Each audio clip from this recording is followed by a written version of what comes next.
உண்மையை டெய்லி ஃபாலோவர்ஸ்க்கு உங்களை வரவேற்கிறேன். ஆமாங்க, நிறைய வேளை நம்ம வாழ்க்கையில் நம்மளோட கை திடமாக இருக்காது. அதாவது சில விஷயங்களை நம்ம நினச்சா நம்மளோட கை நடுங்க ஆரம்பிக்கும். சில விஷயங்கள் நம்ம கேட்கும் போது நம்ம ரொம்ப பயப்படுவோம். சில விஷயங்கள் நம்ம பார்க்கும் போது நம்மளோட நெஞ்சே பதறி போய் இப்படி இல்லாமல் நடக்கும், இப்படி இல்லாமல் எனக்கு தடை அப்படின்னு சொல்லிட்டு நிறைய வேளையில் நம்மளுடைய பாடி நம்ம வீக்காகிறத பார்ப்போம்.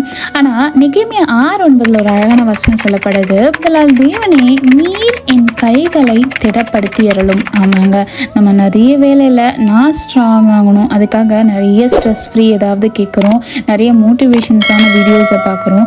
அது எல்லாமே உங்களுக்கு டெம்ப்ரரியாக தான் ஸ்ட்ராங் பண்ணும். ஆனால் ஒரு காரியம், அதாவது ஆண்டோடைய வசனம் மட்டும்தான் நம்மளை ரொம்ப ஸ்ட்ராங்காக ஆகும். அந்த மாதிரி ஒரு மோட்டிவேஷனும் அந்த மாதிரி ஒரு வார்த்தையை உலகத்தில் யாராலையும் கொடுக்க முடியாது. ஆண்டோட பைபிளில் இருக்கிற ஒவ்வொரு வசனமும் ஒவ்வொரு வேர்டும் நம்ம கைகளை திடப்படுத்தும். அதனால் அதை நம்புவோம். நீங்கள் ஆசிரியப்படுறது உங்களை ஆசிரியப்பாக. ஆமீன்.